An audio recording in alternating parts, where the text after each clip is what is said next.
korupsi dan beberapa contoh kasus yang terjadi di Indonesia. Simak video berikut ya. Bupati Musi Kasus suap Bupati Penajam Pasir Utara menyisakan ironi tersendiri. Stop korupsi. Di sini sebelumnya saya mau bertanya dulu, apa sih korupsi itu? Simak penjelasan berikut ya.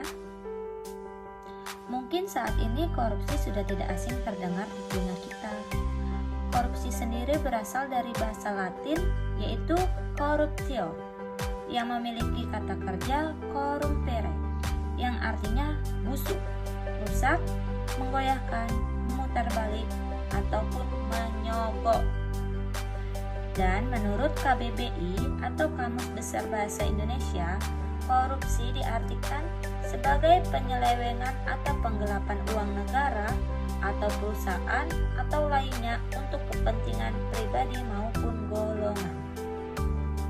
Jadi, dapat disimpulkan, pengertian korupsi ialah perbuatan curang yang merugikan negara dan masyarakat luas dengan berbagai modus. Di Indonesia, korupsi seolah sudah menjadi hal yang biasa bagi semua kalangan masyarakat, baik yang muda sampai yang tua. Akibatnya, korupsi semakin mengakar perlahan telah menjadi sebuah kebiasaan.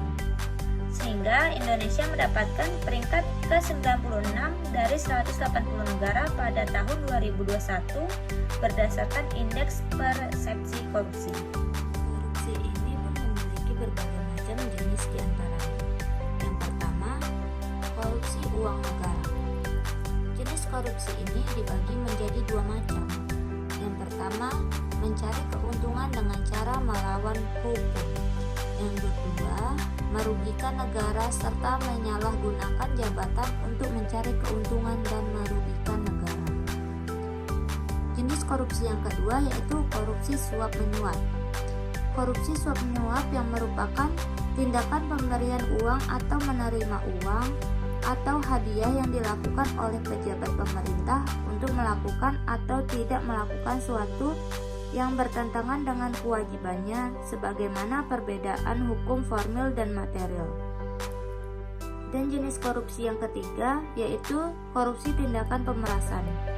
Tindakan pemerasan merupakan tindakan yang dilakukan oleh pegawai negeri atau penyelenggara negara untuk menguntungkan diri sendiri atau orang lain dengan cara melawan hukum, dengan menyalahgunakan kekuasaannya dengan memaksa seseorang memberikan sesuatu, membayar ataupun menerima pembayaran dengan potongan atau untuk mengerjakan sesuatu bagi dirinya sendiri. Jenis korupsi yang keempat yaitu penggelapan jabatan.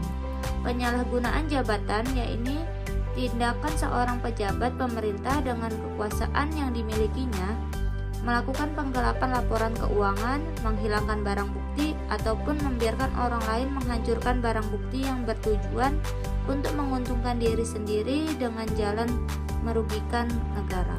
Jenis korupsi yang kelima yaitu korupsi gratifikasi. Korupsi gratifikasi yaitu tindakan pemberian hadiah yang diterima oleh pegawai negeri atau penyelenggara negara dan tidak dilaporkan kepada KPK dalam jangka waktu 30 hari sejak diterimanya gratifikasi.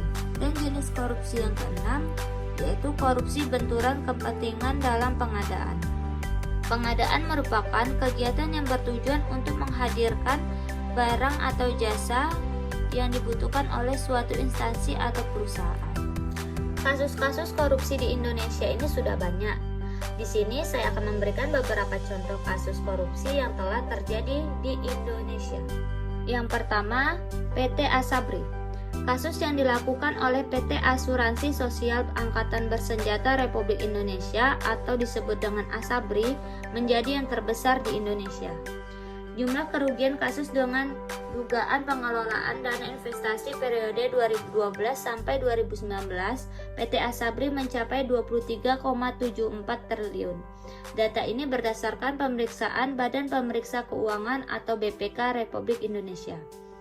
Kasus Asabri ini membuat 7 terdakwa dituntut 10 tahun penjara sampai hukuman mati dan uang belasan triliun rupiah untuk mengganti uang negara. Yang kedua adalah kasus EKTP. Korupsi pengadaan EKTP melibatkan mantan Ketua DPR Republik Indonesia Setia Novanto sejak tahun 2010. Penangkapan oleh KPK terhadap tersangka pertama kali di tahun 2014 dan sidang pertama kasus ini yaitu tahun 2017. Kerugian harus ditanggung negara karena keserakahan Setia Novanto dan kawan-kawan mencapai 2,3 triliun. Atas perbuatan Setia Novanto ini dihukum selama 15 tahun hukuman penjara. Kasus yang ketiga adalah kasus suap alih fungsi hutan menjadi kebun sawit. Kasus ini melibatkan mantan Gubernur Riau Anas Makmun. Anas Makmun beserta 9 orang lainnya ditangkap oleh KPK pada tahun 2014. Anas Makmun ini diduga menerima suap terkait alih fungsi hutan menjadi kebun sawit. Area kebun sawit yang dimintai agar dialihfungsikan itu berada di daerah Kabupaten Kuantan Singingi seluas 1.188 hektar dan Bagan Sinembah di Kabupaten Rokan Hilir seluas 1.214 hektar. Tak hanya itu, kasus alih fungsi Anas juga diduga menerima suap sebesar 500 juta dari Edison terkait proyek pada Dinas Pekerjaan Umum Provinsi Riau. Yang keempat adalah kasus suap ekspor benih lobster.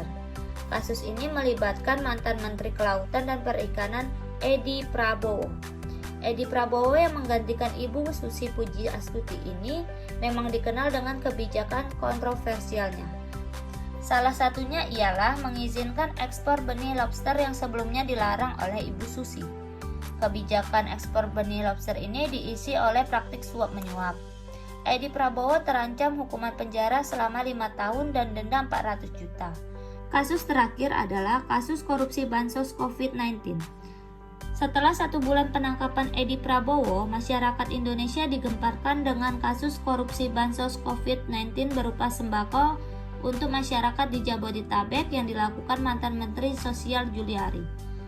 Juliari menerima suap dari penyedia bansos agar ia menunjuk perusahaan tersebut. Tidak hanya itu, nilai paket sembako yang diberikan kepada masyarakat juga dipotong tiap paketnya. Kasus ini baru masuk persidangan pada tanggal 21 April 2021. Ancaman hukum bagi Juliari adalah hukum mati, karena mereka telah melakukan korupsi dana sosial di masa pandemi. Kelima contoh korupsi tersebut adalah contoh kecil korupsi yang terjadi di Indonesia. Tindakan korupsi itu adalah tindakan yang merugikan negara. Korupsi dapat mengakibatkan 1. Memperlambat pertumbuhan ekonomi, yang kedua menurunkan tingkat investasi, yang ketiga meningkatkan kemiskinan, yang keempat meningkatkan ketimpangan pendapatan, dan yang kelima adalah korupsi juga dapat menurunkan tingkat kebahagiaan masyarakat. Kita sebagai generasi milenial harus bisa melawan tindakan korupsi. Budaya anti korupsi hendaknya kita lakukan sejak dini dari hal yang kecil terlebih dahulu. Penegakan budaya anti korupsi bukan tanggung jawab pihak-pihak tertentu saja, melainkan juga tanggung jawab kita semua sebagai masyarakat Indonesia agar kedepannya bangsa kita bersih dari korupsi. Mungkin hanya sekian yang dapat saya sampaikan tentang korupsi dan contoh kasus-kasusnya yang ada di Indonesia. Kita sebagai generasi milenial harus melawan tindakan korupsi itu. Sekian yang dapat saya sampaikan. Assalamualaikum warahmatullahi wabarakatuh.